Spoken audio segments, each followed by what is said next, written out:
अस्सलाम वालेकुम, आप देख रहे हैं प्रोग्राम तलाश और मैं हूं एनी राय। इस टाइम मेरे साथ समरीन मौजूद है। इसकी उम्र तकरीबन 27 साल है। जब ये यूनिवर्सिटी में पढ़ती थी तो इसकी दोस्ती होती है नकाश नामी एक लड़के के साथ। समरीन का ताल्लुक क्रिश्चियन कम्युनिटी से है और नकाश का ताल्लुक मुस्लिम घराने से था। उसके बावजूद दोनों ने दोस्ती की, उस दोस्ती को निकाह तक लेके गए और निकाह भी ऐसा किया कि दोनों ने अपने घर वालों के खिलाफ जाकर निकाह किया और निकाह के बावजूद भी दोनों अपने अपने घरों में मौजूद रहे। लेकिन मुलाकातों का सिलसिला शुरू हो गया। 2 साल वो निकाह रहा। 2 साल में 4 बार इस लड़की का हमल ज़ाया करवाया गया। उसके बाद बहुत ज्यादा इसरार करने पर शादी की गई।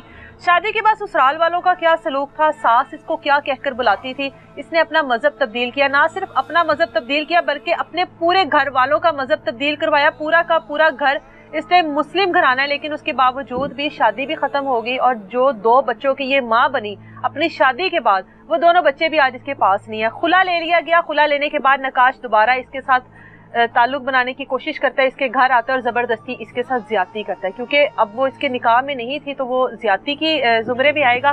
बाकी की चीजें इसी से पूछते हैं कि शादी इस तरीके से हुई, मजहब तब्दील हुआ, खानदान का मजहब तब्दील करवाया, उसके बावजूद भी आज अकेली अपने बच्चों से भी महरूम क्यों है, ये आप पकड़ोगी समरीन। और शुरू से हम शुरू करते हैं कि नकाश आपको कहाँ पर मिला, किस तरह से बातचीत शुरू हुई, कहाँ पर पढ़ती थी, क्या हुआ? अस्सलाम वालेकुम, मेरा नाम समरीन है।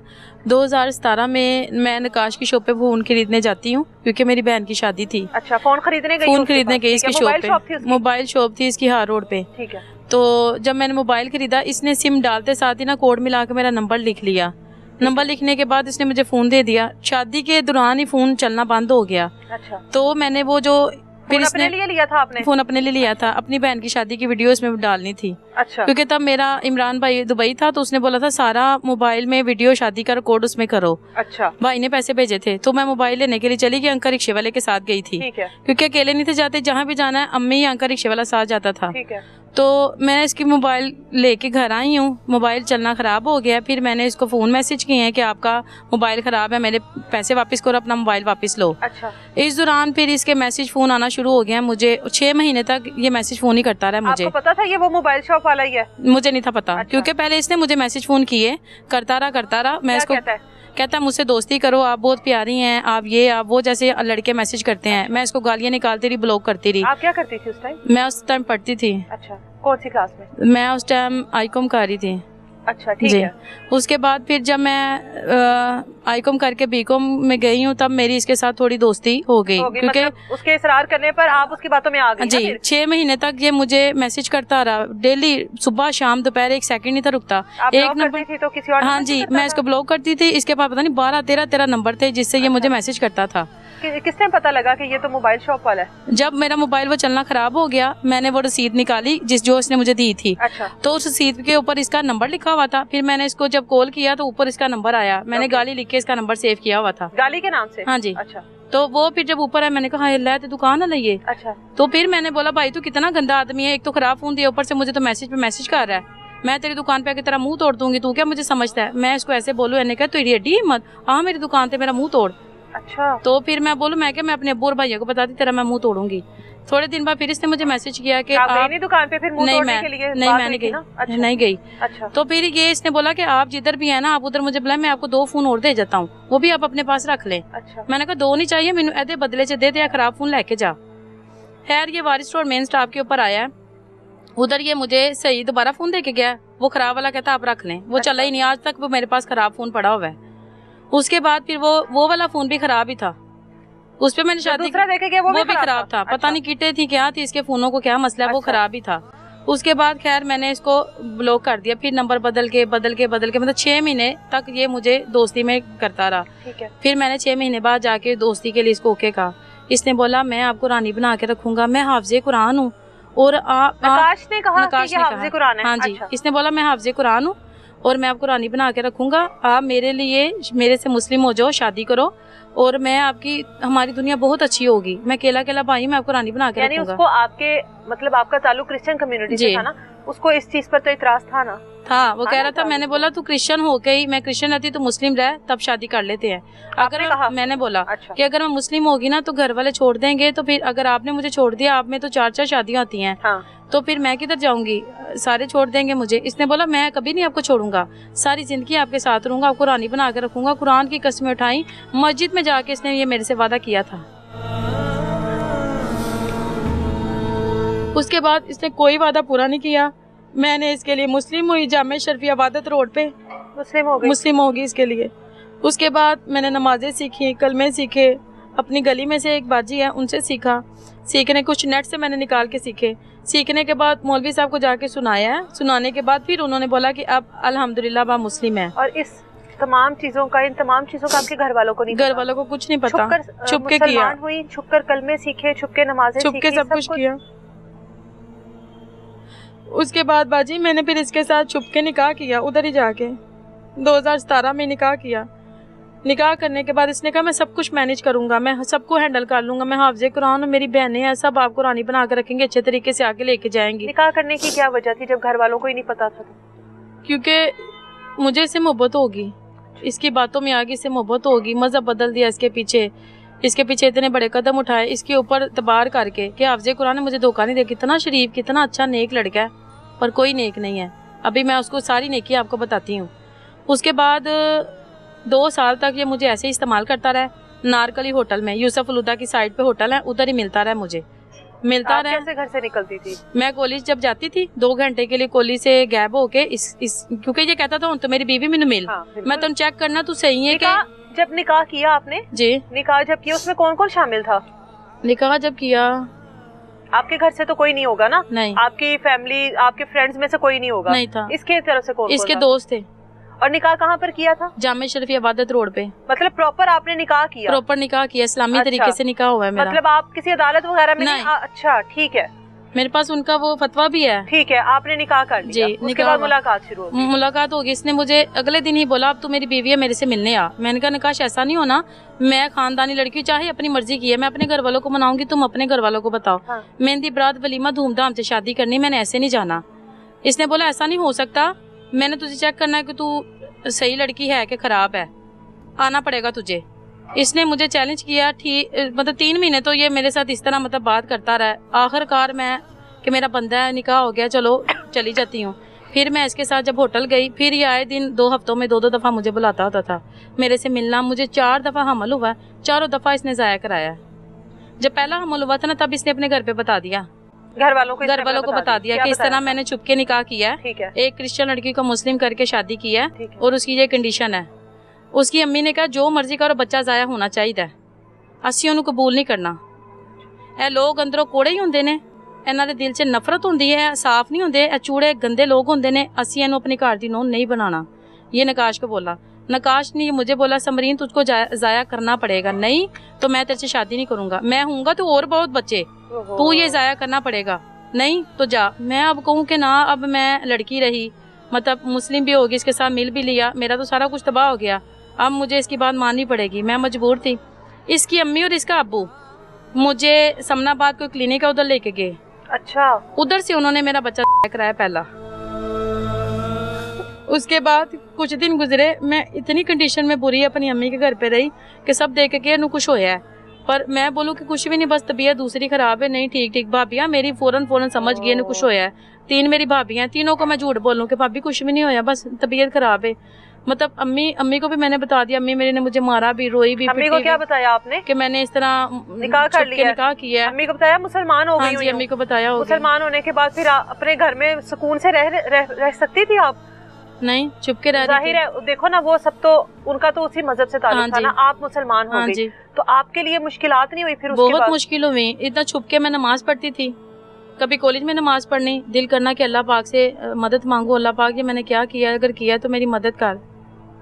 क्योंकि बहुत सारे लोग कहते थे तू कीता, तेरे से इम्तिहान आएंगे, वो इम्तिहान तो पार करने ने। तो मैं यही समझती थी ये इम्तिहान है, ये अल्लाह की तरफ से इम्तिहान है, पर इतना नहीं था पता कि ये इसके इम्तिहान है, ये इसकी बदकारियाँ हैं। मैं गलत आदमी से शादी की है, मुझे उसकी सजा मिल रही है। दोस्तों के घरों पे मैंने नमाज पढ़ी है छुप के, अपने घर पे किसी को महसूस नहीं कराया। जब घर पे कोई नहीं, भाई काम पे जाते थे, भाभियाँ अपना काम करती थी, कुंडी लगा के नमाज पढ़ती होती थी, इसकी खातिर और अल्लाह की खातिर। कि अल्लाह पाक मेरे लिए मदद कर, मेरे लिए रास्ते खोल, इसको अच्छा कर दे, मेरे लिए सानियाँ पैदा कर दे। उसके बाद 4 बच्चे ज़ाया हो जाने के बाद एक तो इसके घर वालों ने आकर आपका ज़ाया करवा दिया ना, जी, बाकी 3 भी उन्होंने कबूल नहीं किया। उसके बाद उन्होंने बोला इनू तू नहीं मिलना, एनू ਅਸੀਂ ਤੈਨੂੰ ਦੱਸਨੇ बहाने ना तू किंज छड़ना है, अच्छा। एन तू तलाक देनी है। उन्होंने अच्छा कहता। इधर से मुझे कहा कि समझी टेंशन ना लो, मैं आपके साथ हूँ, मैं आपसे शादी करूंगा, परेशान ना, मुझे थोड़ा टाइम दो। मुझे ऐसा कहता रहा, पर वो मुझे मिलता रहा 2 साल। उसके बावजूद वो हो गया, हाँ जी, क्योंकि वो मुझे फोर्स करता था, तू मुझे मिलेगी नहीं, मैं तुझे डिवोर्स कर दूंगा, तू मेरी बीवी, तूने नहीं आना तो किसने आना है। खैर मैं उसके लिए जाती रही 4 दफा, फिर मतलब 3 दफा फिर इसने ज़ाया कराया। वो भी तीनों बार इसके घर वालों ने करवाया? वो तब फिर नकाश ने मुझे गोलियां ला के दी थी, वो मैंने खाई, कैप्सूल थे 2-2, वो मैंने खाए तो वो उससे कंडीशन हो गई थी। उसके बाद फिर आके के जब मेरी हालत ख़राब होगी और इसके साथ मैंने बहुत लड़ाई किया, मैंने कहा अब तू मुझे तलाक ही दे दे। अच्छा। उसके बाद फिर 2019 में ये मेरे से शादी करता है, धूमधाम से शादी होती है। आपने अपने घर वालों को बता दिया? मैंने सिर्फ अपनी अम्मी को बताया था। अच्छा। कि अम्मी का क्या रिएक्शन था? अम्मी ने कहा कि हुन तू कर लिया है सारी तेरी। अम्मी को बताया है सब कुछ? अम्मी को बताया था। तो मैंने बोला अम्मी कि अब मैंने कर लिया तो अब मेरी आप शादी कर दो उसके साथ। घर वाले पूछेंगे तो यही बोल देना कि मतलब मैं ऐसे शादी करके गई हूँ, बड़ी मुश्किल से उसके घर रात रुकी हूँ, अगले दिन फिर अपने घर आ गई हूँ कि अब्बू क्या इधर कहेगा किधर को गई है रात को। उस शादी में अम्मी शामिल हुई? बस अम्मी थी या मेरी जो फ्रेंड थी ना बाजियाँ, वो शामिल हुई थी। अच्छा। और मेरा एक ताया मुस्लिम है, वो था शामिल हुआ, मतलब कुछ जो मेरे रिश्तेदार मुस्लिम थे वो आए थे बस। ठीक है। घर वाले नहीं थे, सिर्फ अम्मी थी। ठीक है। अम्मी ने पैसे लगाए, सोना भी दिया इसको, गोल्ड भी डाला इसको, सोने की चेनें, सोने के दिल, सोने के ब्रेसलेट, दुबई की अंगूठियाँ इसको डाली।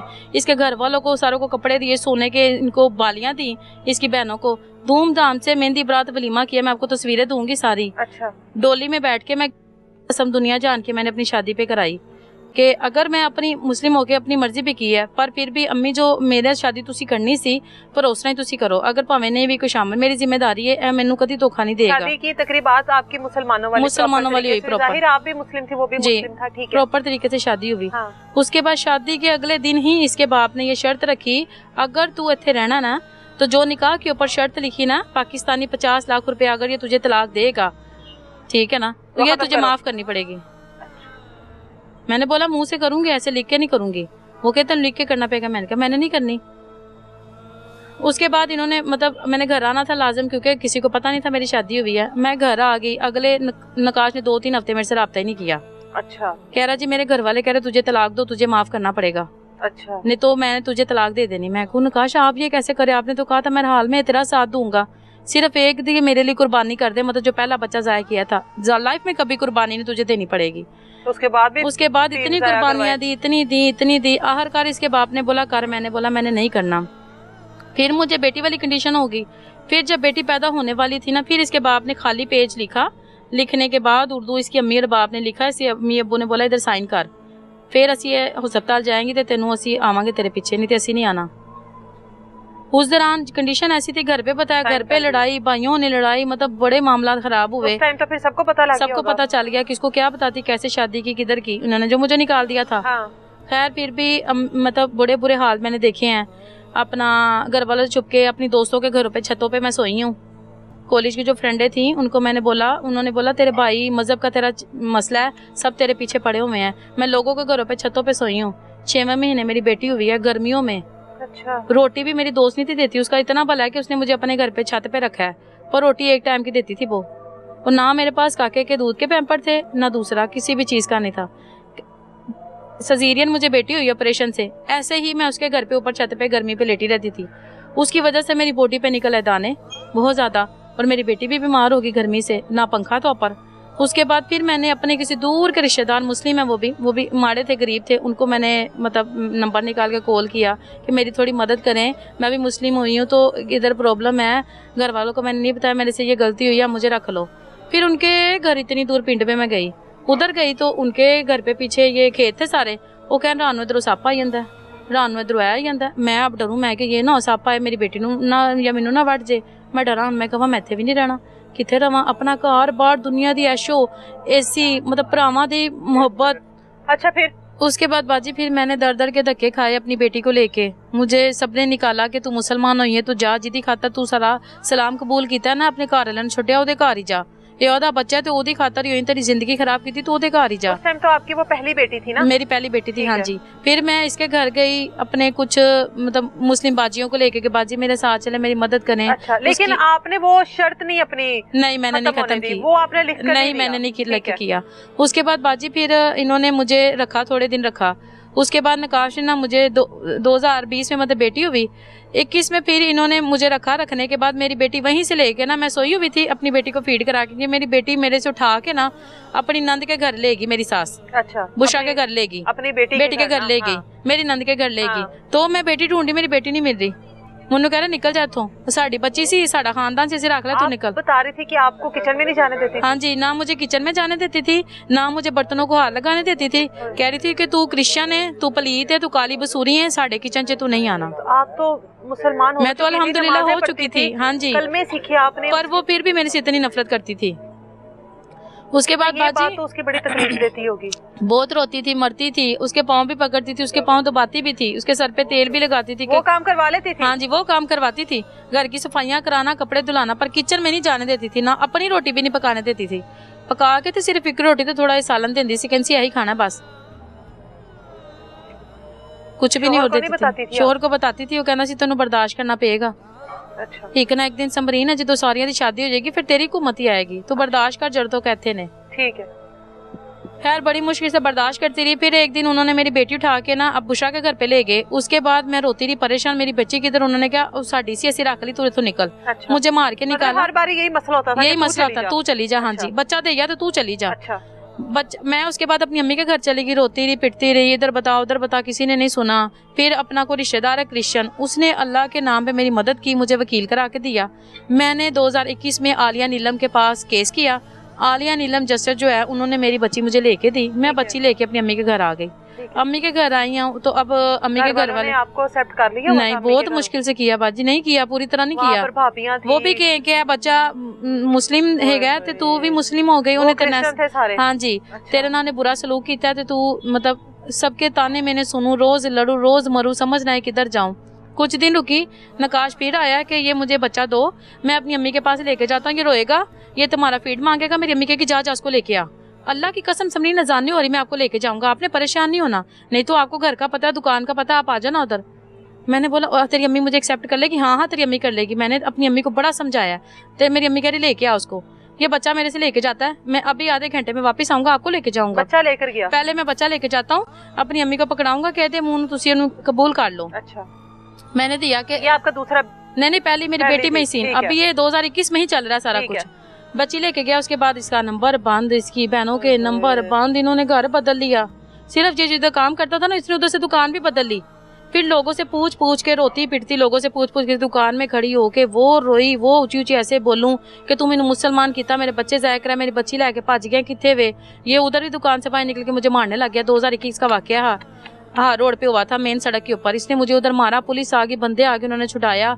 उसके बाद फिर ये मुझे कहता तू पक्का वादा हूं तो जा, मैं तेनू शाम तक वापस लेना ना, अभी मैं दुकान बंद करूँ तो जा। मैं क्या, मैं इधर ही सड़क पे बैठूंगी, तू मुझे इधर से लेके जाएगा, ये कि आप जाओ। मैं खैर फिर कितनी देर उधर बैठती, फिर खैर अम्मी के घर आ गई, ये फिर गैप हो गया, उधर से भी गैप हो गया। अच्छा, ये उधर से गैप हो गया। फिर सांदे थाने, मजांग थाना, सिवलन थाना, गुलशन रावी थाना, ये चारों थानों पे एप्लीकेशन दी कि ये मेरा बच्चा लेके भाग गया, इनको ढूंढे। फिर उन्होंने इसको ढूंढा, SHO ने ढूंढा, मलक तमूर SHO है सांदे थाने का, बहुत अच्छे SHO है। उन्होंने मेरी बच्ची को ढूंढा, मुझे बच्ची मेरी ला के दी, मुझे थाने में कॉल किया कि आपकी बच्ची हमने पकड़ लिया, आप आके लेके जाएं, अल्लाह उसका भला करे। उस टाइम बेटी मेरी छोटी थी, 6-7 महीने की थी। फिर मैं अपनी बच्ची लेके वापस आ गई। फिर इसने कुछ दिन डाल के, कुछ बंदे डाल के, फिर ये हमारे घर पे आया। अच्छा, फिर ये मुझे अपने घर लेके गया, फिर सुलह हो गई। हाँ जी, फिर सुलह हो गई। अच्छा। फिर 2022 आ गया, जब ये घर लेके गया, फिर इसने मेरे से बच्ची छीन ली। छीनने के बाद फिर उसने 2022 में मुझे एक तलाक का पेपर दे दिया। अच्छा, और मैनू कहता है रहना पड़ेगा तो बिना हम मियां बीवी के रिश्ते में रहना नहीं होगा, ऐसे रहना पड़ेगा, बेटी के लिए तुझे इधर रहना पड़ेगा। तू ये देखती है ना, मैंने कितनी दफा तेरे से बेटी छीनी है, मैं दोबारा छीन लूंगा। अगर तू चाहती है ना कि तू ना रुले, क्योंकि तेरे पास ना घर है, ना फैमिली है, तो बच्ची भी मैं ले लूंगा। तो अगर तूने इधर रहना ना, तो मैं और औरतों के साथ शादी भी करूंगा, मेरे लिंक भी हैं, तो तुझे बर्दाश्त करना पड़ेगा। मैंने फिर बच्ची के मुंह को बोला ओके मैं बर्दाश्त करूंगी, पर मुझे मेरी बच्ची से दूर ना कर।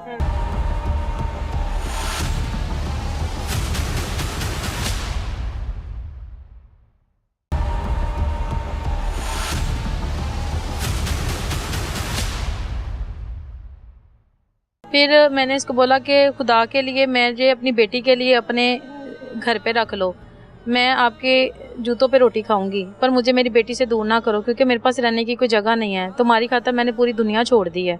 उसके बाद फिर मैं इसके घर पे रहने लगी। इसकी अम्मी ने बोला इसको तलाक दे, 2022 आ गया, इसको तलाक देगा तो ये इधर रहेगी। नकाश ने मुझे 2022 में तलाक दिया। अच्छा। उसके बाद 2-3 महीने इसके साथ मेरा कोई रिलेशन नहीं था। घर आ गई? नहीं, मैं उधर ही थी। अच्छा। तलाक लेके उसके घर पे ही रह रही थी। अच्छा। अपनी बच्ची के लिए, क्योंकि मेरी बच्ची फीड करती थी, मैं उसके घर पे ही थी। ठीक है। तलाक लेने के बाद फिर तलाक लेने के बाद 2 महीने गुजर गए। ये रूम में भी नहीं था आता। अच्छा। रूम के अंदर वैसे मुझे देखता था पर रूम में नहीं था आता। तो उसके बाद एक दिन इसने फिर से मेरे साथ कंडीशन किया, मेरे से मिला तलाक देने के बाद भी। अच्छा, वो एक ही तलाक दी थी? हाँ जी, एक ही तलाक दी थी। उसके बाद मुझे हो गया फिर से। उसके बाद फिर ये रातें कहीं और गुजारता था, दिन कहीं और रहता था। मैं अपनी बेटी के आसरे उसके घर पे रहने लग गई। रोती थी, मरती थी, बर्दाश्त करती थी बेटी के मुंह को। उसके बाद इसने ना जाली करेंसी का काम किया। अच्छा। मंडी बावलदीन से ये अपनी गली के कुछ लड़के, अपनी बहन का बंदा, अच्छा। और ये मंडी बावलदीन के वहां से जाली करेंसी लेके आए। इन्होंने कुछ दिन चलाई। चलाने के बाद उसी लड़के से पूछा ये तू किधर से लेके आया? ये चले गए 2022 में पेशावर जाली करेंसी लेने। 5 लाख की जाली करेंसी लेके आया। जो ये लेके आया इसने मुझे दिखाई भी, अपनी बहनों को भी दिखाई। सारी इसने जाली करेंसी बेड की चादर के नीचे ऐसे बिछा के ऊपर चादर बिछा दी। अच्छा। एक लड़का पकड़ा गया, 3 लड़के भाग गए। 3 लड़के भाग गए। अब जो पकड़ा गया था वो के मैं नकाश तेरा ते तेरे बिनोई दा नाम ते अली मोटे दा, मतलब सबके नाम मैं लूंगा, जो मेरी आंखों के सामने स्टोरी हुई। इसने फिर कहा कि मैं किधर से पैसे लाऊं, मैं तो चोर डकैत काम भी नहीं करता, मैंने तो दुकान भी छोड़ दी है। इसने हार्ड रोड भी अपने दुकान में पैसों का धोखा किया अपने बॉस के साथ, उसने इसको दुकान से निकाल दिया। अच्छा। उसके बाद ये IMEI नंबर चेंज कर चोरी के फोन नो को लेके सारे 2 नंबर ही काम करता रहा। अच्छा। इसके बाद 1000 के नोट थे। ये उनको बहाने से लड़कों के साथ जाता था, बच्चे 7 लड़की गली के लेके उनको थोड़े देता था, उनको कहता था कैश कराओ, तो वो 1000 करके इसने कैश कराया। अब वो जो लड़का फंसा हुआ था ना वसीम, वो अब इसको फोन करे, बोले अगर तू मुझे यहाँ से नहीं ना छुड़ाएगा तो मैं तेरे पूरे इलाके में और तेरे ऊपर FIR कराऊंगा। अच्छा। ये परेशान कि कैसे करूं अब मेरे बेटे की कंडीशन। इसने फिर मेरे से मदद मांगी कि आपकी अम्मी सरकारी मुलाजम है। अच्छा। आपका भाई बाहर के मुल्क है, मेरी थोड़ी सी मदद कर दो, सिर्फ ये आखिरी मदद कर दो समरीन, मुझे बचा दो। हाँ। नहीं तो जाली करेंसी में मुझे पकड़ के ले जाएंगे। तो आपके तो घर वालों ने वैसे आपको निकाल दिया, इधर मेरी अम्मी निकाल देगी, किधर जाओगी? मैं फिर डरूं कि मेरा कौन आसरा बनेगा। हाँ। कम से कम हुरैन की वजह से तो आसरा है ना। फिर बाजी मेरी अम्मी ने मुझे मेरे जेज में बड़ी चीजें दी थी। AC दिया था मुझे जेज में, फ्रिज दिया था, रजाइयाँ, बिस्तरे, बर्तन, बड़ा कुछ था। वो मैंने सारा बेचा। अच्छा। इसके लिए बेचा। बेचने के बाद इसको पैसे दिए, कुछ अपनी अम्मी से पकड़े, फिर मैंने इसकी माँ को दिए। अच्छा। इसकी माँ ने बोला कि तू पैसे ले ते नाल अपना को कजन मेरे साथ भेजा था, इसकी चाचे का मुंडा था वो था, और साथ नकाश गया मास्क वगैरह पहन के। नकाश पिछली सीट पे बैठा, हम अगली सीट पे बैठे थे। 2022 की बात है। हम जब गए हैं पेशावर, इतनी बुरी कंडीशन में 9वें महीने में गई इतनी दूर पेशावर, उधर से वकील कराया, उधर से वकील कराया, उधर से उसने सारा कुछ लिया। 1,80,000 रुपया उस वकील ने हमसे लिया। लेने के बाद उसने वसीम को छोड़ा। वसीम को हम उसी तरह अपनी गाड़ी में बिठा के लाहौर लेके आए। लाहौर लाने के बाद ना वसीम का हमसे कोई राब्ता, ना ताल्लुक, ना नकाश ने उससे बात की, इनकी आपस में लड़ाइयाँ हो गई। अब मैं बोलूँ नकाश तेरी वजह ना मेरी चीज़ा विकिया ने, मतलब मेरा जो जेस था अब मुझे लेके दे। वो कहते कोई चीज चूज नहीं है, जब देखूंगा फिर लेके दूंगा। फिर मैं रो मरू के ऐसी वजह ना मेरा भी नुकसान हो गया। अच्छा। उसके बाद मैं क्या नकाश जी दुनिया दर्द इधर होइए, मेरा सामान मुझे दो, मैंने तेरे घर पे नहीं रहना, तेरा मेरा वास्ता लिंक खत्म। ठीक है। बेटा भी हो गया था। घर वालों का मजहब जो तब्दील हुआ वो किन शराइत पर हुआ था? ये कहते थे कि अगर तूने उधर जाना ना, ये कहते थे कि अगर तूने उधर जाना ना तो वो क्रिश्चियन है, वो भी मुस्लिम हो, नहीं तो तूने नहीं उधर जाना। फिर मैंने अपने घर वालों को आके मिन्नत समाजत की कि आप भी इस्लाम कबूल कर लें, आखिरी नबी को कबूल करें, कलमा पढ़ लें, दुनिया में आ जाएंगे, मेरी खातर कर लें आप। तो घर वालों को इतराज नहीं था? घर में आपके भाई, आपकी भाभियां, माँ बाप, बच्चे सब थे। इतराज था, पर फिर भी सबने मेरे लिए इस्लाम कबूल किया। अम्मी ने, अब्बू ने, सबका करवाया, सबका, भाई का, भाभी का, उनके 3 बेटों का, फिर बहन का, फिर बहनोई का भी कराया। भाभियां तो जाहिर है दूसरे घरों से आई होंगी। वो नहीं थी कर रही, वो कहें कि मेरी अम्मी हमें नहीं घर पे घुसने देगी। हाँ। पर फिर भी वो मेरी खातर, मतलब मेरे भाई ने किया। मेरे भाई ने फिर अपनी बीवी को मनाया, समझाया। अच्छा। कि बानों के लिए करना पड़ेगा। उसके बाद फिर मेरी बहन ने किया, फिर मेरे बेनोई ने था कर रहा, फिर मेरे बेनोई ने किया, फिर उसके बच्चों ने किया। इस तरह करते पूरी फैमिली ने कर लिया। पूरे खानदान ने किया। आधे से ज्यादा तो आपके अपने ही खानदान वाले, अपने खानदान वालों ने, और उन्होंने आपकी खातिर इस्लाम कबूल कर लिया। मतलब मजहब तब्दील करना ये मैटर नहीं है कि क्या किया, मैटर है कि मजहब तब्दील करना एक बहुत बड़ी कमिटमेंट होती है, और आपकी खातिर उन लोगों ने उसको किया। मेरी खातर मेरे घर वालों ने मेरा साथ दिया, कुर्बानियाँ दी, जितना उनसे हो सका उन्होंने मेरी खातर किया। पैसा भी उन्होंने मेरा दिया मेरे लिए, साथ भी मेरा दिया। जब जब इसने मुझे निकाला ना, जो मर्जी हो जाए, फिर भी मेरी अम्मी ने, मेरे भाइयों ने मुझे सपोर्ट किया, मेरा ख्याल किया, जितने जोगे थे वो। उसके बाद 2022 में जब मेरा बेटा हो जाता है ना, फिर ये मुझे घर से फिर से निकाल देता है। कुछ दिन बाद फिर मुझे लेने आता है, मेरा नॉर्मल बेटा होता है, मुझे लेके जाता है, फिर झूठ सच बोल के लेके जाता है। तो फिर इसकी बातों में आके कि नहीं चली जानी, उनसे ही हो जाएगा। आपकी भी है ना, मैं ये समझती थी बाजी, मैं ये समझती थी कि इसके बच्चे हैं, मैं इसकी बीवी हूँ, अभी सही हो जाएगा, अभी सही हो जाएगा, मैं बच्चे लेके किधर जाऊँ, ये सोचते हुए मैं इसके घर चली जाती थी। इसने एक रात ना फोन पे आंटियों के साथ, ये फेज 1 से लेके 8 तक मसाजे करने जाता है आंटियों की, 5000 जी। ये सारी रात आंटियों से बातें करता है मैसेज पे। जब मैंने इसको बोला कि तू अपनी हरकतों तो बाज नहीं आ रहा, एक तो तलाक देती, तुम फिर से मेरे से मिले, मेरा बेटा हो गया, अब मैं तेरी बीवी हूँ कि नहीं? मैंने कहा तू मेरी बीवी नहीं है, बेटे के बाद अब तू मेरी बीवी नहीं है, बर्दाश्त कर, बच्चों के लिए करना है, इधर नहीं तो निकल। खर्चा देता था तुम्हें? नहीं, खर्चा भी नहीं देता। उसके बाद बाजी इसने मुझे रात को मुक्का मारा है, मेरा इधर मुक्का लगा है, इस साइड पे, दोनों साइडों के दांत टूट गए, मेरे दांत टूट गए ये दोनों। अच्छा। ये इधर वाला भी दांत टूट गया, इधर वाला भी दांत टूट गया। टूटने के बाद इसने मुझे घर से निकलने नहीं दिया कि ये जाएगी तो ये पर्चा कराएगी या अपने जाके अम्मी को बताएगी। मैं उधर ही टूटे हुए दांत में उसके घर पे ही रही, इतनी मार खाने के बाद। उसके बाद जब मैं ठीक हुई, उसके बाद फिर उसकी वही हरकतें। फिर मैंने उधर उसके घर पे ही 15 पे कॉल किया, फिर वही हमारे इलाके का SHO आया, उसने गाड़ी भेजा, मुझे और बच्चों को गाड़ी पे बिठाया, थाने लेके आया। फिर मैंने सर को सारी बात बताई कि ये अभी तक मेरे साथ ऐसे कर रहा है। सर ने बोला आप अपने बच्चे लो, गंदे बंदे को छोड़ो, इससे तलाक लो, हाँ, और आप अपनी अम्मी के घर जाओ, हाँ, कहीं जॉब करो, आप पढ़ी लिखी जाके कहीं काम करो। मैंने सर की बात मानी, अम्मी के घर आ गई, फिर रोई, सबको बताया। एक तो शर्मिंदा भी हूँ कि मैंने कदम उठाया और मेरे साथ ये सब कुछ हो रहा है, सबको बताया, रो रो के बताया, सबने कबूल कर लिया। बच्चे मेरे पास हैं, मेरी अम्मी के घर है, मैं सामने मजंग में ब्यूटी पार्लर है, उधर काम करने लग गई। उधर से मुझे थोड़े से पैसे मिलते थे, उसका हाँ जी, वापिस हाँ, अपनी अम्मी के घर आ गई, खुद से नौकरी करने लग गई, हाँ, बच्चों के लिए और अपने लिए।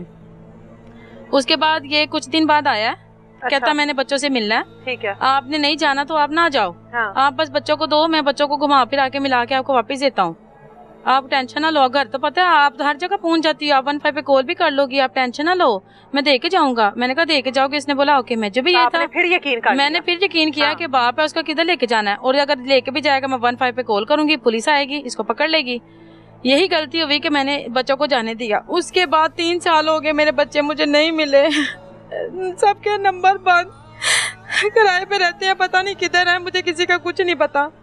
2022 का लेके गया, 23 चढ़ गया, 23 में इसने पता नहीं कैसे झूठ बोल के, इसकी बहन का जो बंदा है ना वो वकील है, उसने झूठ बोल के कोर्ट में केस किया है कि बच्चों की जो कस्टडी है वो मुझे दी जाए। इसकी माँ, इसकी बीवी क्रिश्चियन हो गई है, गंदी औरत थी, खराब थी, ये थी, वो थी, सारा कुछ मेरे बारे में लिखा हुआ है। बच्चे जज ने पता नहीं उसको कैसे दिए, मुझे नहीं पता, ना मुझे किसी का फोन आया, ना कोई नोटिस आया, मुझे कुछ नहीं पता। 23 के बच्चे इसने रखे हुए हैं, 23 का मैंने केस किया, फिर आलिया नीलम के पास केस किया। आलिया नीलम ने बोला बच्चे आपके किधर है? मैं क्या बाजी मुझे नहीं पता। उन्हें बोला पुलिस को आप बताएं। पुलिस को मैंने बोला जो घर पर आना था वो घर पे ताला लगा, वो वैसे भाग गए हैं, हाँ, सबके नंबर भी बंद है। उसने बोला बीबी तू सानू दसेंगी तो फड़ना है ना जाके, हाँ। मैं बोलूं भाई मुझे नहीं पता किधर है, वो नंबर ही है, वो भी बंद है, मुझे नहीं पता किधर है। उन्होंने जाके बोला बीबी तो हमें घर ही नहीं दिखा रही। तो पुलिस का काम है ना ढूंढना। वो कहते हैं हम कैसे ढूंढे, पुलिस जीन ने, पुलिस कहाँ से ढूंढे, आपने बताना आपके बच्चे किधर है, हम उधर से पकड़ेंगे। मैं बोलूं भाई वो ताले लगा के भाग गया, मुझे नहीं पता किधर है। खैर उधर से केस रिजेक्ट हो गया। 24 में फिर इसी तरह ढूंढती रही, कभी इधर किसी को बोलूं कि तुसी इथे आंदा है तो दसना, कभी किसी को 24 पूरा ढूंढती रही, नहीं मिले। 25 में भी पूरा ढूंढती रही, नहीं मिले।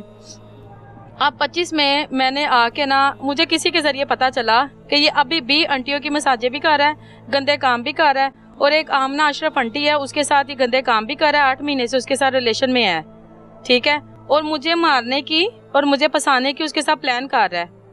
उसी ने बताया, उसी ने सब कुछ दिखाया है, किसी के जरिए वो हमारे पास आई और सारा कुछ हमें बता के दिखा के गई, वो भी मेरे पास सारे सबूत प्रूफ हैं। अच्छा। उसके बाद बाजी मैंने बोला कि ये इतना गंदा बंदा जिसके लिए मैं 9 साल हो गए मजहब बदल दिया, बच्चे किए, मारे कुटे खाई, इसने मेरे दांत तोड़े, बाल काटे, मेरी बाजू तोड़ दी, बाल भी मेरे काटे थे, इतने मेरे ऊपर जुल्म किए, मैं फिर भी बर्दाश्त करती रही कि नहीं मैंने मजहब बदला है, मैंने कदम उठाया है, मैं बर्दाश्त करूँ, आज नहीं कल नहीं ठीक होएगा, आज नहीं कल नहीं ठीक होएगा, नहीं हुआ वो।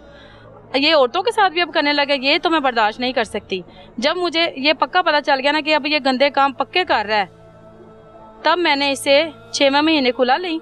अदालत के जरिए नुशाबा मुश्ताक से तलाक ली, जजी से। अच्छा। उससे तलाक लेने के बाद वो जो मोरे लगी हुई टेस्टेड पेपर थे ना, वो मैं यूनियन काउंसिल में जाके दे के आई और अपने डॉक्यूमेंट देके और 4000 रुपया उनको दे के आई। अच्छा। कि आप मेरी ये खुला कर दें। ठीक है। उन्होंने बोला बीबी 3 से 4 महीने लगेंगे खुला होने में, उसके बाद आपको हम पेपर देंगे, फिर आके पक्की खुला होगी। मैंने बोला ओके। 3-4 महीने बाद उन्होंने मुझे कॉल किया कि आपके पेपर रेडी हो गए हैं। मैंने कहा भाई मैं लेने आती हूँ। मैं और चाचू जाके उनसे पेपर जाके ले आए हैं। पेपर लाने के बाद फिर से मैंने इसकी बहन को बताया है कि हमारी खुला हो गई है, क्योंकि इसकी बहन से राब्ता हुआ था, टिकटॉक से राब्ता हुआ। टिकटॉक से फिर व्हाट्सएप का इन्होंने नया नंबर दिया, उससे फिर मैंने बातें की। उससे आप ट्रेस भी तो करवा सकती थी बाजी। व्हाट्सएप को कैसे ट्रेस करे? पुलिस को थाना बीबी, पुलिस को जाके दिया मैंने। सिविल लाइन में SHO को जाके नंबर दिया कि भाई ये जल्दी नंबर नोट कर लो, इस नंबर से मैसेज आया। कहता बीबी सिम दा नंबर दे, टिकटॉक असी तो व्हाट्सएप तो कितों लभी है, साडे को कोयला नहीं गा, असी पंजाब पुलिस हाँ, असी व्हाट्सएप तो बंदा नहीं लभ सकते। उन्होंने बंदा नहीं ढूंढा।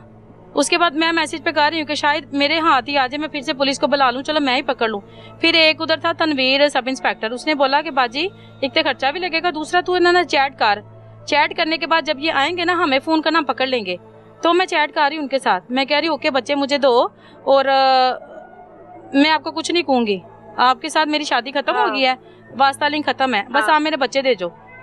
ये कितने दिन मेरे से इसी तरह टाल मटोल करता रहा। 22 अक्टूबर को ये मुझे कॉल मैसेज खुद करता है कि समरीन मैं आपके बच्चे आपको देने आ रहा हूँ। अच्छा। मेरा एक प्रॉब्लम है, मुझे 5.5 लाख रुपया चाहिए, वो मैं आपको रिकॉर्डिंग सेंड करती हूँ, या 3.5 लाख दे दो या 5 लाख दे दो, मेरे ऊपर कर्जा है, तो फिर मैं आपके बच्चे दूंगा। अच्छा। अगर आपने बच्चों से मिलना है। हाँ। मैं आपको पूरी रिकॉर्डिंग सेंड करती हूँ। मैंने उसको बोला ओके मैं दूंगी पैसे, आप बच्चे लेके आओ। अच्छा। कि मुझे तो ये था लेके आएगा, मैं ऊपर से पुलिस को फोन करूंगी, पुलिस इसको पकड़ के ले जाएगी, मेरे बच्चे मुझे देगी। हाँ। ये आया 22 अक्टूबर को दोपहर के 2-3 बजे हुए थे, अकेला ही आया। मेरी अम्मी दिल की पेशेंट है, टांग भी जली, शुगर की मरीज है मेरी अम्मी घर पे थी और मैं थी बस घर पे। उसके बाद ये आया, आके बैठ गया, बड़े अच्छे तरीके से सलाम दुआ की। मैं भी अंदर से गुस्सा कर रही हूँ कि इसका मुंह तोड़ दूं, पकड़ के इसको मारूं, इसका मुंह तोड़ दूं, या अब इधर से इसको नहीं तला दी थी कि ये आ रहा है या इसने आना है, ये नहीं, सब कुछ क्यों? मुझे ये था कि ये बच्चे दे के। अच्छा, मुझे एक चीज की बड़ी हैरानगी है कि आपने इस आदमी के साथ इतने साल गुजारे, इतने धोखे खाए, उसके बाद हर धोखे के बाद आपको दूसरे धोखे पे लगता रहा कि ये बदल जाएगा। हाँ जी बाजी, क्योंकि वो बात ही ऐसे करता है। वो तो आज से बात करे ना 1 मिनट में कुरान पाक उठाएगा। वो भी मेरे पास चैट पड़ी है जिसपे उसने कुरान पाक उठा के बोला था कि अब मैं आंटियों से गंदे काम नहीं करूंगा, अगर मैं करूं मैं अपनी बेटी से अपनी बहनों से करूं, आपके सिवा मेरा कोई नहीं है। तो अगले ही दिन उसी टाइम ही वो और औरतों के साथ गंदे मैसेज कर रहा है। आपके घर आ गया? आप अकेली थी? मैं अकेली थी, मेरी अम्मी घर पे थी। हाँ। इसने बोला माँ जी जाओ जरा कुछ खाने ले, बच्चे मेरे दोस्त लेके आ रहा है। अच्छा। क्योंकि इसका भाई तो कोई नहीं है, दोस्तों के साथ ही फिरता रहता है। अब मैं क्या अम्मी ले आएगा, दोस्त बच्चे लेके आएगा ना, फिर पुलिस ਨੂੰ बुलावांगे, अमरीन ਨੂੰ भी बुला लो, मतलब मेरी बहन ਨੂੰ भी बुला लो, सारे ਨੂੰ बुला लो, चाचू ਨੂੰ भी बुला लो ना। मैं घर वालों को ये बोलूं, अम्मी मेरी खाने के लिए लेगी। बाहर वाला हमारे 2 दरवाजे हैं, बाहर वाला खुला हुआ है, अंदर वाला इसने ऐसे बंद किया है और हमारी 4 पाइयां बिछी हुई हैं अंदर कमरे में। ये मेरे से करना शुरू हो गया। मैंने 9 गिनती की चपेड़े इसको मारी बाजी, बहुत कस के मारी थी इसको। मेरी चपेड़ों से भी कुछ नहीं हुआ, मेरे साथ किया, मेरे कपड़े भी फट गए मेरे साथ की। उसके बाद दोबारा फिर ये कर रहा है, मैं इसको मारी गालियां निकाल रही हूँ और मैं इसके साथ लड़ी जा रही कि तू बच्चे नहीं बुलाए, तू मैं की करता हूँ, मैं तेरी बीवी नहीं गई, मेरी इद्दत चलती पई है, मैंने अब तेरे से खुला ले ली, तूने ये गलत किया है, मैं अभी पुलिस को बुलाऊंगी। मेरे मुंह पे हाथ रख रहा है, मुझे और मार रहा है। इतने में मेरी अम्मी बाहर थी, हमारी वो गालियां गलौज के अंदर की लड़ाई की बातें सुन रही थी। उसने 15 पे कॉल की, पुलिस आ गई। पुलिस जैसे आई है, दरवाजा उन्होंने खोला है, इसने मतलब खड़काया, इसने खोला है, पुलिस ने देख के वो डर गया। मैं भी हैरान हो गई कि मतलब तू जो किया हूं मैं तेनू दसांगी, तो बच्चे लेके आया। मेरे मुंह पे इतना रोना, खौफजदा, मुझे चोटें भी लगी थी।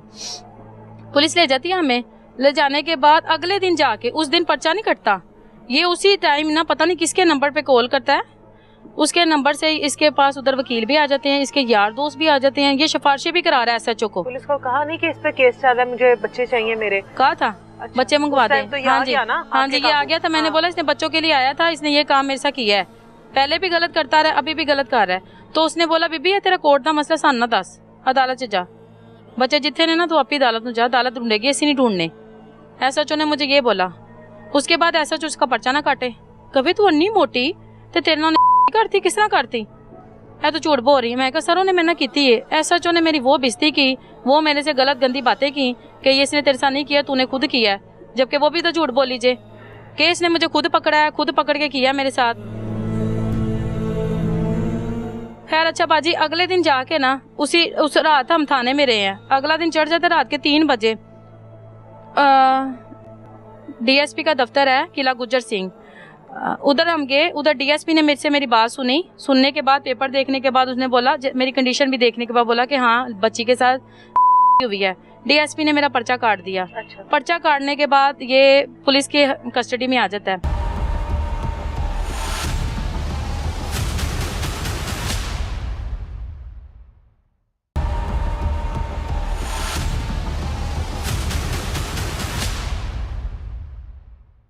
कुछ दिन बाद मुझे सैमा परवीन आईओ कॉल करती है, मैं आपके केस की आई हूँ, मुझे अपनी डिटेल बताएं। अच्छा। मैं बाजी उसके पास जाती हूँ, उसको रोज जाके अपनी डिटेल बताती हूँ। 4000 रुपए की कापियाँ करा के ना उसको दे के आती हूँ। बाजी ये मेरे पास सबूत हैं, ये मेरे ओरिजिनल कागज हैं, ये मेरी ओरिजिनल तलाक, ये मेरी कोर्ट की तरफ से तलाक हुई। और जो इसने तलाकें दी और इसने जो फोन पे तलाकें दी है ना, वो भी मैं आपको सेंड कर देती हूँ, वो भी मैंने उसको सेंड की है। हाँ। और सारी स्टोरी भी बताई कि मेरे साथ ऐसे हुआ है, उसमें कोई झूठ नहीं है। उसको मैं बता के आगे, उसने बोला आपके साथ मैरिड होगा, टेंशन ना लें, इसको सजाए मौत कराऊंगी मैं। अच्छा। आपने परेशान नहीं होना। अच्छा। आपके भी 2 बच्चे हैं, मेरे 4 बच्चे हैं। अच्छा। आप टेंशन ना लें। मुझे वो इसी तरह कुछ दिन लगाती रही बातों में। फिर 3 दिन हो गए, मेरा जो पार्सल था ना कपड़ों का और चादर थी बेड की, वो ठोकर नहीं थी देने जा रही। कह रही है पार्सल भेजना है तो 5000 रुपया दे। ऐसा नहीं जाना, कौन जमा करान जाए इतनी दूर पार्सल, पैसे दे। मैंने 5000 निकाल के बाजी को दिया।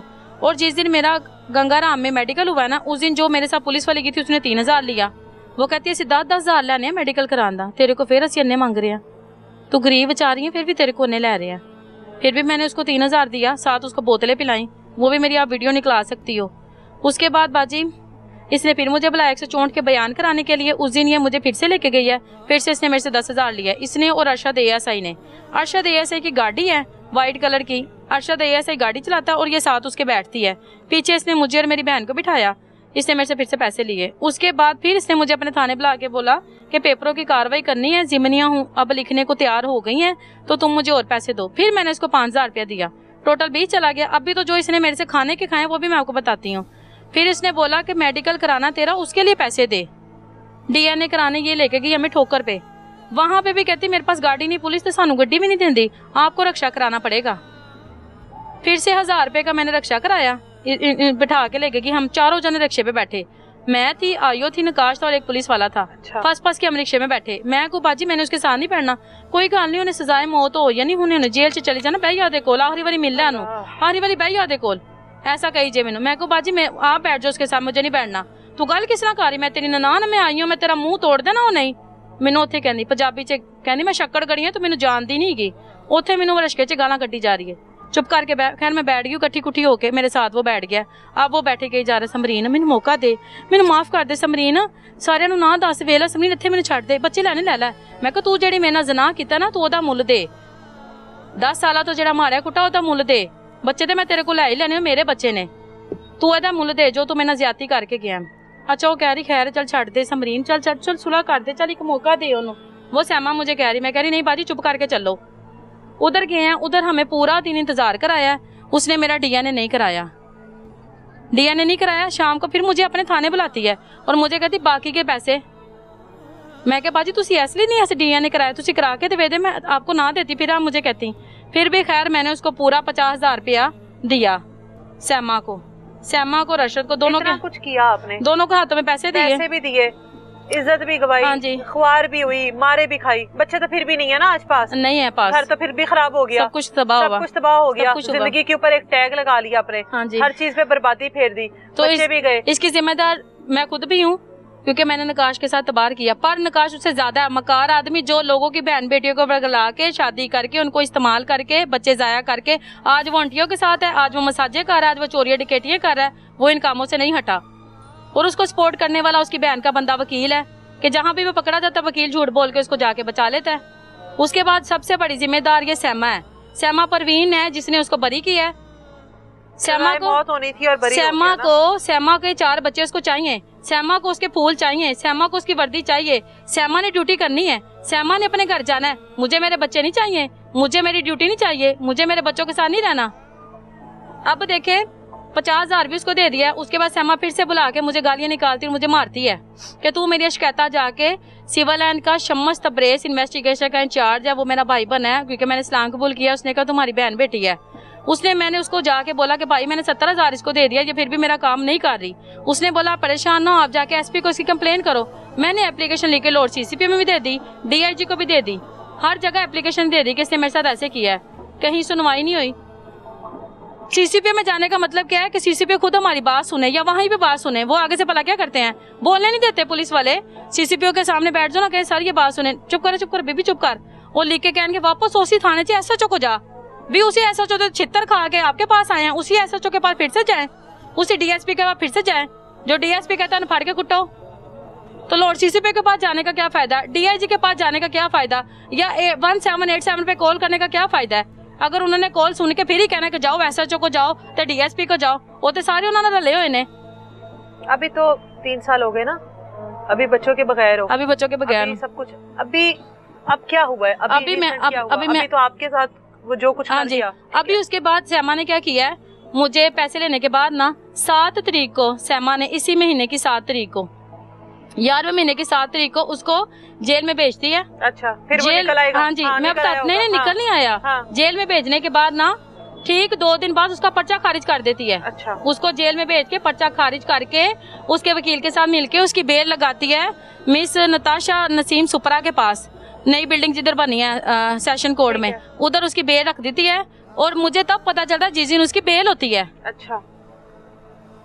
कि तू पैसे नहीं ना दे रहे थे पूरे, अब जा, हाँ अब जाके उसको छुड़ा ले। हूं अब तेरे ऊपर पर्चे होंगे कि तूने हम गलत पेपर बना के 2 नंबर और इसके ऊपर डाल रही है। अब ये यूनियन वालों ने मुझे 2 नंबर पेपर बना के दिए हैं, नादरा वालों ने 2 नंबर बनाए हैं, या मिस नुशाबा मुश्ताक जो जज है उसने मुझे 2 नंबर तलाक करके दी है। ये सैमा परवीन ने बोला। उसके बाद मैंने सैमा को बोला बाजी तो गलत किया है। थोड़ी देर बाद मुझे 16 तारीख को दोबारा से बुलाती है, मेरी वीडियो निकालना उस थाने की। उधर बुला के मुझे सेपरेट कमरे में बुला के कहती है मैनू माफ कर दिया, काम मैं नहीं किया। अच्छा। ए काम SSP मलक नवीद ने किया इन्वेस्टिगेशन वाले ने, क्योंकि नकाश का वकील एक बंदा लेके गया था जो SSP मलक नवीद का क्लास फेलो है। तो उसने कहा तुझे मेरी क्लास फेलो का वास्ता है, तू नकाश का पर्चा खत्म कर दे और उसकी बीवी के ऊपर पर्चे कर। उसकी बीवी जब जेल में होगी ना वो बाहर निकलेगी, ना आवाज उठाएगी, ना अपना इंसाफ मांगेगी, उसको जेल में कर। ये सैमा ने मुझे बोला है कि SSP नवीद ने तेरा पर्चा खत्म किया है। उन्हें क्या नहीं करेंगे, तेरी वर्दी लवा दांगा और समरीन नहीं दसना। हूं SSP मलक नवीद की जिंदगी नहीं तबाह हुई, ना सैमा दी हुई, ना किसी और दी, किदी हुई, मेरी हुई। ना मेरे को बच्चे, ना मैंने इंसाफ मिलिया, मेरा पैसा भी गया, उल्टा मेरे ते उन्होंने पर्चे किए ने, उल्टा मेरे ऊपर सैमा ने पर्चे किए हैं। 420 का 61 का पर्चा मेरे ऊपर किया है। अगर तो बाजी मैं ऑन चैलेंज बोल रही हूँ, अगर मेरे ये पेपर डॉक्यूमेंट जो है जेल नहीं है तो मैं बोलूंगी 25 नहीं 30 साल का मुझे जेल हो, सबके सामने मैं बोल रही हूँ। और अगर मेरे ओरिजिनल है ना तो यही जेल सैमा को होनी चाहिए, नकाश को होनी चाहिए और ASI को होनी चाहिए जिन्होंने ये 2 नंबरी की है। और उस SSP को भी पूछा जाएगा किसकी बना पे तूने मेरा पर्चा खारिज किया है, कि SSP तेरे घर बेटियां नहीं है, तू औरत दी तकलीफ ਨੂੰ जानदा नहीं, या तू मरियम नवाज ਨੂੰ नहीं जानदा। मरियम नवाज ने की किया है कि मैं बेटियां दे नाल मैं औरतां दे नाल हां। बिल्कुल। हमारे साथ इस टाइम शेख कामरान साहब मौजूद है जिनका ताल्लुक हल्का NA 130 से है। इनके पास ये केस आया, इस केस को हाईलाइट किया, इस केस को समझा, समरीन की पूरी बात को सुना समझा और उसको सामने लेकर आए। इन्हीं से पूछते हैं। अस्सलाम वालेकुम। वालेकुम सर, मुझे बताइएगा अब तक ये किस तरह से समरीन पहुंची। जाहिर है ये एक बड़ा सेंसिटिव मैटर है कि एक लड़की मोहब्बत के झांसे में जिस तरह से भी मजहब तब्दील किया, घर वालों के खिलाफ गई, फिर घर वालों का मजहब तब्दील करवाया, हर तरह की कुर्बानी दी है इसने अपनी जगह पर, चाहे वो सही में दी है चाहे गलत में दी है।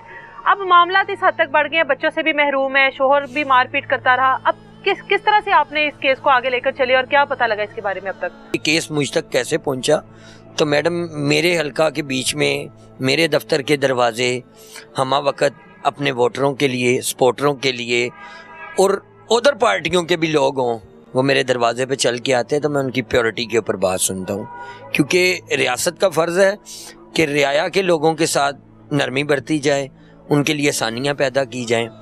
मेरे लिए PTI का है, मेरे पास पीपल्स पार्टी का है, मेरी चीफ मिनिस्टर पंजाब का विजन है कि मेरे लिए सब एक जैसे हैं और उनके दरवाजे खुले हुए हैं। समरीन का केस इस बुनियाद पे मेरे पास आया कि हमारे हल्का के साबिक कौंसलर हैं राजा सुहेल साहब, साबिक चेयरमैन है मियाँ खुलफान साहब, उन्होंने इस ख़वातीन से मुलाकात करने के बाद मामला मेरे इल्म में लाया। उन्होंने मेरी जिम्मेदारी लगाई कि आप इस केस को देखेंगे और इनकी जो सी मैक्सिमम जितनी एफर्ट्स हो सकेगी, जिनकी भरपूर मदद हो सकेगी, हम करेंगे। अब बात आ गई कि नकाश की। मैडम देखें कि नकाश ने जो भी इनके साथ किया, जो मामला भी किया, वो किसी जुल्म से, किसी जबर से कम नहीं है। चीफ मिनिस्टर पंजाब मोहतरमा मरियम नवाज शरीफ साहिबा ने अपने पहले खिताब के बीच में असम्बली फ्लोर पर खड़े होकर कहा था, ख़वातीन और बच्चे मेरी रेड लाइन है और जो इस रेड लाइन को क्रॉस करेगा इबरत का निशान बना दिया जाएगा। तो मेरे कायद मियाँ मोहम्मद नवाज शरीफ साहिबा, वज़ीर आला पंजाब मोहतरमा मरियम नवाज शरीफ साहिबा, आपका मुखातिब करके कहता हूँ कि इस मामले का नोटिस लें और मामले की स्टैंडिंग कमेटी बनाएं ताकि समरीन के बाद दोबारा कोई नकाश पैदा होने की जरूरत ना करे। मैं मीडिया के तवस्सुल से तमाम सोशल मीडिया चैनल्स को कहता हूँ कि justice from Samreen, justice from Samreen, इसके लिए आवाज़ बुलंद करें। ये पाकिस्तान की बेटी है, अगर आज इसके साथ इंसाफ नहीं होगा तो मैं समझता हूँ कि ज़ैनब के बाद ये दूसरी बेटी होगी जिसके साथ इंसाफ नहीं होगा। अगर ज़ैनब बिल हुकूमती वानों में पास किया जाता रहा है तो उसके ऊपर अमल दरामद बहुत ज़रूरी है। मैं चीफ मिनिस्टर पंजाब से गुजारिश करूँगा कि ज़ैनब बिल को एक बार फिर पार्लियामेंटेरियन फ्लोर पर खोला जाए, उसको एक बार फिर से बहाल किया जाए और उसके मुताबिक कार्रवाई अमल में लाई जाए और समरीन को इंसाफ दिलवाया जाए। बिल्कुल सही कहा आपने। कुछ एंड पर कहना चाहती हो कुछ? मैं यही कहूँगी, मरियम नवाज मेरे बच्चे मुझे ला दो, जिसने मेरे साथ ज्यादती की है उसको सजा दो, जेल से चट्टा दो। कहते कोई आदमी किसी औरत को हाथ लगाए मैं उसका हाथ काट दूं, तो वो मेरे साथ रेप करके गया, उसको क्यों नहीं पकड़ा? और वो मेरे बच्चे लेके गया, हुआ नहीं मिल रहे, अदालत भी नहीं बात सुनती, ना पुलिस वाले सुन रहे। मरियम नवाज का कौन है? तुम ढूंढ दो मेरे बच्चे, मैं बहुत तकलीफ में हूँ बाजी, मुझे मेरे बच्चे चाहिए, मुझे इंसाफ चाहिए। साहबा ने मेरे ऊपर पर्चे किए, वो बोल दिया मैं तुझे जेल में भेजूंगी ताकि तू किसी को ना जाके बताए मेरे साथ ज्यादती की है, किसी को तो बताओ ना, मेरी मदद करो बाजी।